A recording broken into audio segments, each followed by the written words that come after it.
joining us today for the pitfalls of failing to disclose. I'm Laura Prowse with Crest Insurance Services. Today, we welcome attorney Mark Carlson from the Carlson Law Group. Mark has been defending real estate professionals since 1993 and has worked with Crest for over 20 years as a founding member of our legal panel. Along with Mark, we have Dave Miller, Regional Vice President with Fidelity National Home Warranty. Dave manages the Crest Advantage Home Warranty Plan, which ties in with Crest's E&O insurance.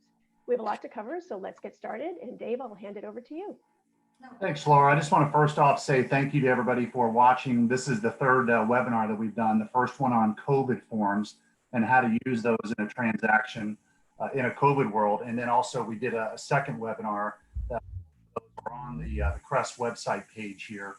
The second one was on property management, which continues to be a hot topic. This one's on the pitfalls of failure to disclose, which we could probably go on for a couple of hours, but we're going to try to keep it short for everybody.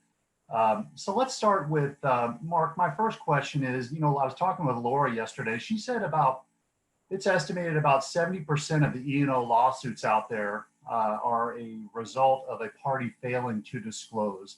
So what's the most common disclosure lawsuit against real estate professionals for failing to disclose? Well, I don't know that there's any one particular topic, like permit issues or leaky roofs or neighbor problems. I mean, those are kind of varied, but I would say that the 70% estimate on lawsuits arising out of sales transactions, setting property management aside, that 70% is probably low. And I've been doing this for longer than I care to admit. And the majority of our cases have always been just forgetting to disclose something or concealing something that is pertinent about the property.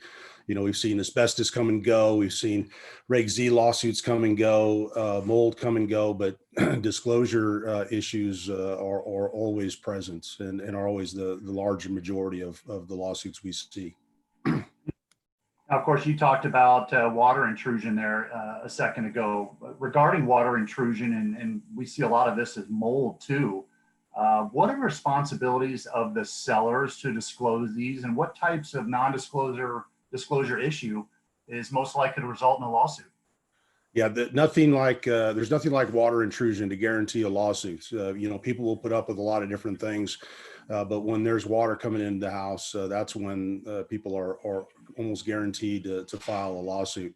And it's difficult for agents because a lot of times, especially in Southern California, there isn't a whole lot of evidence of the water intrusion. It only happens when it rains, unless you happen to be there when there's rainfall. It's hard for an agent to know, but being careful about asking things like, have you repainted recently, and looking for signs of stains and pointing them out rather than just glossing over them. All that is really important. You got to be extra diligent, looking at windowsills and things of that nature. Just if it looks wrong, you should probably ask about it so that the transaction doesn't close with an undisclosed water intrusion problem somewhere. Got it. How about wood destroying pests and rodents? What should agents do to handle those properly? Well, the biggest issue right now is, on termite issues. It's been since 2002 that the California or the CAR RPA has made reference to Section 1, Section 2 items, but we still see people holding on to that concept and forcing the seller to pay for Section 1 items. And it's been almost 3 years now that the WPA, the wood destroying pets addendum, has been removed from the list of forms. But people are still putting in the terms, additional terms, seller to pay for Section 1 items, and it's so dangerous because you don't know what is going to be discovered once you ultimately do the inspection. And even if you say, hey, I'm a smart agent, I'm going to do the inspection before I list the property. Well, the purchase agreement says that the buyer has a right to do their own termite inspection. So even if you get your own, if the seller gets their own, then if the buyer comes in and gets another one, and the recommended repairs are different, there's going to be a dispute. And so another thing too is, at least with the WPA, and agents I think don't consider this enough typically, there's regulations that pest control operators have to follow. And one of those regulations is if I see as a pest control operator evidence of active infestation that goes into an inaccessible area, I'm obligated to stop and say, hey, you need to open this area up. And then I'm obligated to come back out and do a reinspection. Well, at least the WPA had terms that provided for who pays for all that and who pays to put the property back together. And when you just write in the on the other terms, seller to pay Section 1 items, you are exposing the parties to uncertainty as to cost for something that you know that the home inspector is, or I'm sorry, the pest control operator is going to have to do. So CAR has been trying for an awful long time to get brokers and agents to handle pest control, pest issues like any other request for repair. And it really is the better way to do it. It lets the market dictate, who's obligated to incur those expenses. In a hot market, the seller's probably going to say, I'm not doing anything. In a soft market, the buyers are going to say, if it's not perfect, I'm not buying.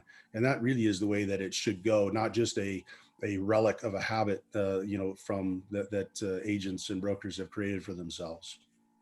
And then with respect to rodents, that's another thing too, that a lot of people, that's a separate license for pest control operators. And so when there's evidence of rodent infestation, I've seen this an awful lot where people just sort of ignore it. And then it becomes if a house in the attic or crawl space are infested by rodents, it is so difficult to get that remedied. So that's something to really pay attention to if somebody calls out that there might be a rodent problem. You mentioned a couple minutes ago about a hot market. Of course, everybody in California knows this. Actually, across the country, we are an extremely competitive hot real estate market. Multiple offers, over asking. Talk about a little bit about buyers agents recommending to their buyers, non-contingent offers, and that's risky. So what's your advice and how do buyers and buyers agents navigate through that? Yeah, so that's another problem that the industry has created for themselves. Agents have this idea that having a non-contingent quick close is most desirable to all sellers. And in reality, the sellers mostly just want a high purchase price, and especially in a hot market, which is what it makes it difficult logically to justify it. In a hot market, when you have multiple offers, if somebody goes through inspections and then cancels, well, you've got multiple other buyers waiting in the wings. So just get somebody else in there. So rarely, I think, is a circumstance where a buyer or seller really needs to close quickly and making a non-contingent offer the best solution for the seller. But we can all pretend that that isn't happening in the marketplace where it is. So then you got to figure out, well, how do I deal with this when, it's happening all around me? And there's a couple of things that I like to recommend. Firstly, to get a list or get some inspections done prior to listing, and then deliver the home inspection report and other inspection reports before any of the offers come in. Another strategy that I've heard that I really like is when you have multiple offers, you say to all the potential buyers, we are going to make a decision 5 days from now. And within those 5 days, you all can agree to hire your own home inspector and come in and inspect, or you can all get your own home inspectors. But within that 5 day, if you want to do your inspection, you can do the inspection and then decide whether you want to make the offer, 5 days from now. So at least the buyers or the seller have the protection of the buyer getting an inspection period, so to speak. And, it isn't all gravy for a non-contingent offer isn't all gravy for a seller either, because I know what's going to happen is agents are going to say, or buyers, are going to say, yeah, I got into this house and there's a whole bunch of problems. And my agent told me or the listing agent told me, or told my agent, if you want to be considered, you got to be non-contingent. So I was forced to, even though I didn't want to. So it creates additional risk to the seller. And if you, as a seller, say, okay, I'm accepting you, buyer number whatever 4, but you know what? In my counter to you, I'm going to give you an inspection period of whatever number of days, and I think that would be the best way to deal with it. To as a seller, to force the buyer to get an inspection. So it sounds so risky there. We've had things like you put an offer in non-contingent, and all of a sudden the HOA says, "Hey, you know what? The seller is 2 years in arrear on dues." So either, and there's not enough money in the deal to pay the dues. So now the buyer's left with either having to pay the dues or canceling, because it wasn't anything that they could have ever figured out prior to accepting or making a non-contingent offer. Right. Gosh, let's open up a whole can of worms here and talk about flipped properties. Of course, that market is still out there, although it's not as significant as it was, even 5 years ago or even 1 year ago. Even the distressed properties out there are overpriced and hard to get. But talk about flipped properties real quick, and agents. Let's go to both sides of this. We'll start with agents representing sellers on the transaction that maybe never even lived there. They just went in and it's an investment property and they flipped it. Or maybe they did some renovations themselves. What should they be looking for when they represent sellers on obviously a flipped property? Yeah, so the risks are different if you're selling or listing with respect to flip properties. With what I've seen often on flip on the listing side is that an agent will be asked to come in and evaluate a property prior to the flip. So maybe the agent represented the buyer when they acquired, or the flipper when the flipper acquired the property, and then the argument is, well, you saw how bad everything was, and so you should have disclosed that there was this problem or that problem, which of course the agent really isn't paying that much attention to, thinking that all those issues are going to be remedied in the course of the flip. And, it's just sort of the reality that people that are buying properties to flip and resell are not using fixtures and finishes and doing things as though they were living in the property, right? They're trying to keep costs to a minimum, and not necessarily to say that it's done with malintent, but it's just, hey, we could make this thing right for a little bit more money. And the flipper's mentality usually is, well, it's working, so I'm not going to do something I don't have to do. Whereas if you were living there, you might pay the extra money to correct a small issue. So for a listing agent, be careful about how much time. I had one case where it was like an 8-month remodel, and the seller or the listing agent was on the property numerous times during the course of the sale. And so in the course of the construction. And that was a real difficult one, because there was a lot of innuendo that the listing agent should have known that the repairs weren't being done properly. If you are on the selling side, it's the reverse, right? So now you got a buyer who's expecting a brand new flipped perfect home, or remodeled perfect home, and then slowly discovers that there were corners cut here and there. So I think from a buyer's agent's perspective, you still want to be diligent about inspections, maybe even more so, to make sure that the work that was done properly. A lot of times work is done without permits. And so I see that buyers don't go and pull permits, even though they know it's a flip. And so that's a big problem. After the deal, then the buyers say, well, why didn't you ever tell me to go pull permits? And so, or maybe there is an oral recommendation, but not a written recommendation to the buyer. Listen, this is a flip. Work was done. You're going to be a fool if you don't go pull permits, prior to close. You need to be that direct about it. Right. I'll tell you, I've talked to so many agents over the years, and and it's kind of funny, but they'll be running around from listing appointment to listing appointment, and they're just like, Dave, I'm so busy, I'm doing this, I'm doing that, and they consider those interviews. They're interviewing for the listing. And I always tell them, I always put my risk management hat on and say, boy, if you're not the one interviewing them, you could really potentially get yourself in trouble, and those sellers could take down your career. So when you go on all those listing appointments, it's great. You're going to tell them how great you are and display your services to them, but you should ultimately be the one interviewing them. So why is it so important for sellers and agents to kind of team up, and what can agents do to verify that what the seller is saying about the property is true? I mean, I didn't live there, but if I'm listing your house, Mark, I have to just kind of go with what you said with the conditions of the home. Right. So it's the concept of interviewing the seller is really important. You as experienced agents will all get a sixth sense about their clients. And I can't tell you how many lawsuits that I've had where the agents will say, geez, I knew there were a problem right from the beginning. And sometimes it's about the listings you don't take versus trying to take, every single listing.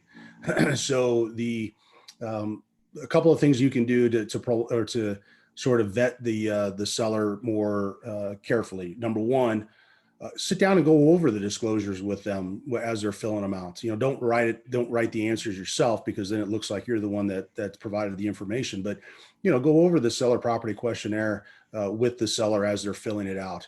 And then, tell them, okay, well, here's what this means. Have you had any of those problems? And then listen to the response. And if they waffle or, oh yeah, maybe, but it was no big deal. And then you're able to ask more questions and follow up. And then if you think that there's an issue that they're trying to hide, hopefully in that process, that'll become more apparent.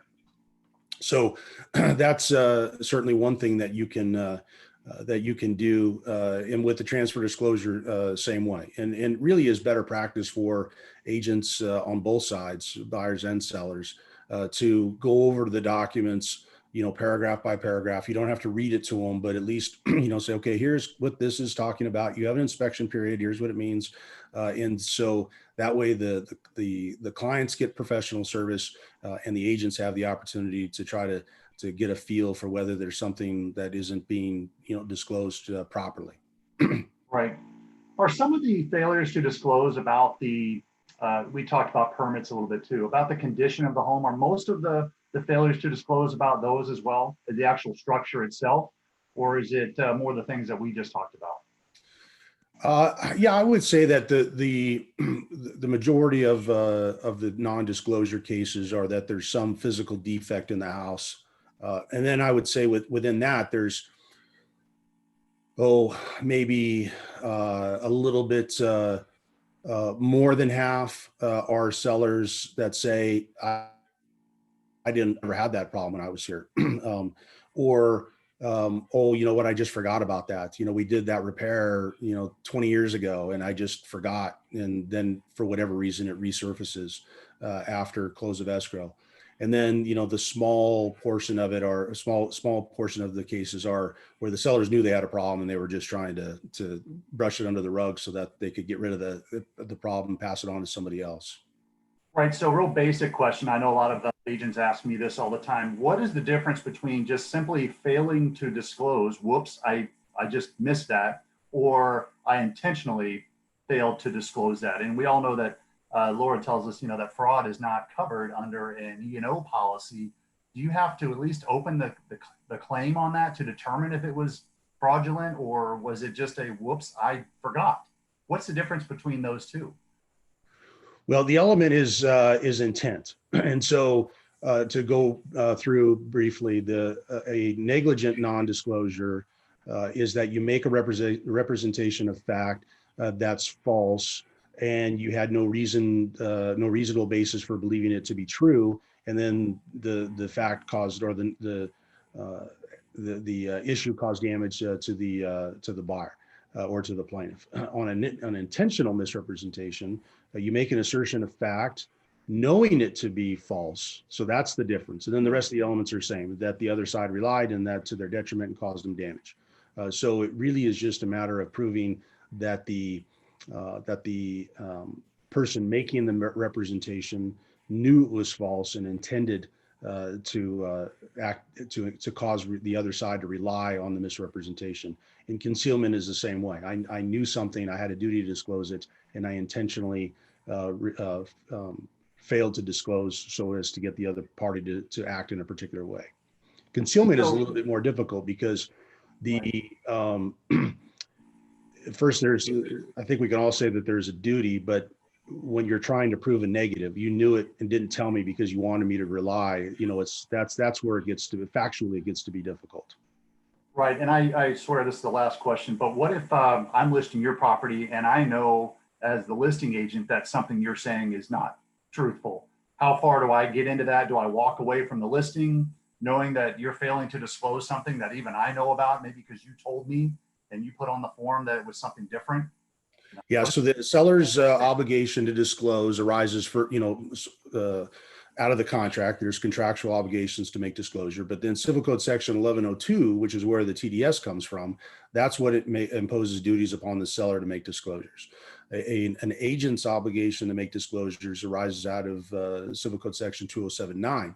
So there's a separate, distinct statutory obligation to make disclosure that the agents have apart from the seller. So if you know something as an agent and the seller doesn't disclose it, you still have to disclose it.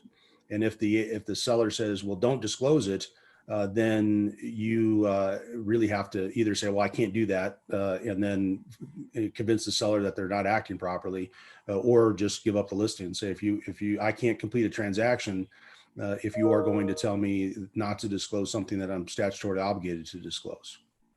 Right. I'll tell you, just great information today. I think I've been most excited about this one because it's the most common, not only in E&O, but in real estate professionals' daily, day-to-day operations is, the fear of failure to disclose. So I hope this information was valuable to everybody. Mark, thanks so much for your intel as always. And we look forward to the next webinar on risk management. All right, well, it's my pleasure. Laura, back to you. Thank you, Mark. Thank you, Dave. As always, very, very informative. Looking forward to our next webinar. And just for our audience, thank you for watching. And also, just so you know, a copy of this webinar is available on the Crest Insurance homepage if you look under the Claim Prevent blog. Again, thank you both, and we'll look forward to seeing you again soon. Take care. Thank you, guys. Bye-bye.